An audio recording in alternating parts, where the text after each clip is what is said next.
Exit പോളുകൾ രാജ്യത്ത് ബി.ജെ.പിക്ക് മൂന്നാം ഊഴം ഉറപ്പു പറയുമ്പോഴും ഒരാൾ ജയിക്കുമോ തോൽക്കുമോ എന്നറിയാനാണ് ജനങ്ങൾക്ക് ഏറെ താൽപ്പര്യം.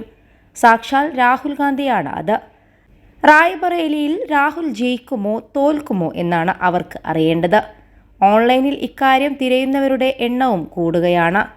കഴിഞ്ഞ തവണ കേരളത്തിലെ വയനാട്ടിലും ഉത്തർപ്രദേശിലെ അമേഠിയിലും മത്സരിച്ച് രാഹുൽ 2 മത്സരങ്ങളിലും ജയിക്കുമെന്ന റിപ്പോർട്ടുകളാണ് പുറത്തുവന്നത്. പക്ഷേ ഫലം വന്നപ്പോൾ കാര്യങ്ങൾ കൈവിട്ടു. അമേഠിയിൽ കേന്ദ്രമന്ത്രി സ്മൃതി ഇറാനിയോട് പൊട്ടി. എന്നാൽ വയനാട്ടിൽ മിന്നും ജയം സ്വന്തമാക്കുകയും ചെയ്തു. ഇത്തവണ ആരോഗ്യ പ്രശ്നങ്ങൾ മൂലം മത്സരരംഗത്ത് നിന്ന് സോണിയാഗാന്ധി പിന്മാറിയതോടെയാണ് റായ്ബറേലിയിൽ രാഹുൽ സ്ഥാനാർത്ഥിയാവുന്നത്. പ്രതീക്ഷയ്ക്ക് വക നൽകി റായ്ബറേലിയിൽ രാഹുൽ വിജയിക്കുമെന്നാണ് EDG സർവേയിൽ പറയുന്നത്.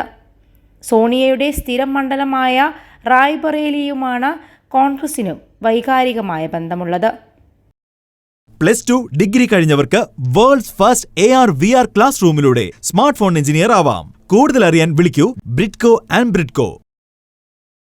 സോണിയയുടെ സ്ഥിരം മണ്ഡലമായ റായ്ബറേലിയുമായി കോൺഗ്രസിന് വൈകാരികമായ ബന്ധമാണുള്ളത്. അത്തരത്തിലൊരു മണ്ഡലത്തിൽ പരാജയപ്പെടുക എന്നത് പാർട്ടിയെ സംബന്ധിച്ച് സഹിക്കാനാവുന്നതിനും അപ്പുറമാണ്. അതിനാൽ തന്നെ റായ്ബറേലിയിലെ ഫലത്തെക്കുറിച്ചുള്ള എക്സിറ്റ് പോൾ കോൺഗ്രസിന് നൽകുന്ന ആശ്വാസം ചില്ലറയൊന്നുമല്ല. കഴിഞ്ഞ തവണ വിജയിച്ച കേരളത്തിലെ വയനാട് മണ്ഡലത്തിലും രാഹുൽ മത്സരിക്കുന്നുണ്ട്.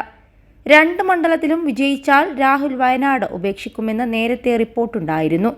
ഇതിനെതിരെ CPM ഉൾപ്പെടെയുള്ളവർ എതിർപ്പുമായി എത്തിയിരുന്നു. എന്നാൽ അമേഠിയിൽ കോൺഗ്രസിന് ഇത്തവണയും പരാജയമായിരിക്കുമെന്നാണ് എക്സിറ്റ് പോൾ പറയുന്നത്. കഴിഞ്ഞ തവണ സ്മൃതി ഇറാനിയോടാണ് രാഹുൽ ഇവിടെ പരാജയപ്പെട്ടത്. കഴിഞ്ഞ തവണ ലഭിച്ചതിനേക്കാൾ ഭൂരിപക്ഷവും സ്മൃതി ഇറാനി നേടുകയും ചെയ്യുമത്രേ. തുടർച്ചയായി 2ാം തവണയാണ് സ്മൃതി ഇവിടെ നിന്ന് ജനവിധി തേടുന്നത്. കഴിഞ്ഞ ദിവസമാണ് രാജ്യത്ത് എക്സിറ്റ് പോൾ ഫലം പുറത്തുവന്നത്. രാജ്യത്ത് 3ാമത് മോദി തരംഗമെന്ന് വ്യക്തമായ സൂചനയാണ് എക്സിറ്റ് പോളുകൾ നൽകിയത്. കേരളത്തിൽ BJP അക്കൗണ്ട് തുറക്കുമെന്നും എന്നാൽ സീറ്റുകൾ തൂത്തുവാരുന്നത് UDF ആയിരിക്കുമെന്നുമാണ് പ്രവചനം. LDFന് 5 വരെ സീറ്റ് പ്രവചിക്കുന്നു. ലോക്സഭയിലേക്കുള്ള അവസാനഘട്ട വോട്ടെടുപ്പ് ഇന്നലെ വൈകിട്ട് പൂർത്തിയായതിനു തൊട്ടു പിന്നാലെയാണ് എക്സിറ്റ് പോൾ ഫലങ്ങൾ പുറത്തുവന്നത്. 400-ലേറെ സീറ്റുകൾ ലക്ഷ്യം വെച്ച BJP 350-ലേറെ സീറ്റുകൾ നേടി തുടർച്ചയായ 3ാം വട്ടവും അധികാരത്തിലെത്തുമെന്നാണ് മിക്ക സർവേ ഫലങ്ങളിലും പറയുന്നത്. അതേസമയം കോൺഗ്രസിന് 2019 ലഭിച്ചതിനേക്കാൾ കൂടുതൽ സീറ്റുകൾ കിട്ടും.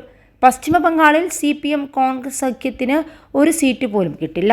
തൃണമൂലിനെ പിന്നിലാക്കി BJP ആയിരിക്കും അവിടെ ഏറ്റവും വലിയ ഒറ്റകക്ഷിയെന്ന് 3 സർവേകളിലും പറയുന്നുണ്ട്.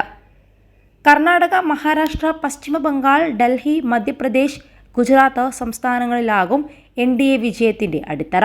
UPയും NDAക്ക് അനുകൂലമാണ്. ഡൽഹിയിൽ കോൺഗ്രസ് ആം ആദ്മി പാർട്ടി സഖ്യത്തെ മറികടന്ന് BJP 7 സീറ്റും നിലനിർത്തും.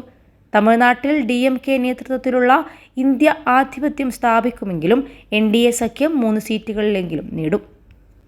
ഹിന്ദി ബെൽറ്റിലെ ബീഹാർ, രാജസ്ഥാൻ സംസ്ഥാനങ്ങളിൽ NDAക്ക് സീറ്റ് കുറയും. ബീഹാറിലും മഹാരാഷ്ട്രയിലും തെലങ്കാനയിലും NDA ഇന്ത്യ മുന്നണികൾ ഇഞ്ചോടിഞ്ച് പോരാട്ടത്തിലാകും. നിയമസഭാ തെരഞ്ഞെടുപ്പ് നടന്ന ആന്ധ്രാപ്രദേശിൽ YSR കോൺഗ്രസിനേക്കാൾ DDP നേതൃത്വത്തിലുള്ള NDA സഖ്യത്തിന് അനുകൂലമാണ് സർവേ ഫലങ്ങൾ. 21 ലക്ഷത്തോളം സന്തുഷ്ടരായ ഉപഭോക്താക്കളും 2 ലക്ഷത്തോളം തിമിര ശസ്ത്രക്രിയകളും പൂർത്തിയാക്കിയ മലബാറിലെ ഏക കണ്ണാശുപത്രി അൽ സലാമ ഹൈ ഹോസ്പിറ്റൽ റോഡ്, പെരിന്തൽമണ്ണ.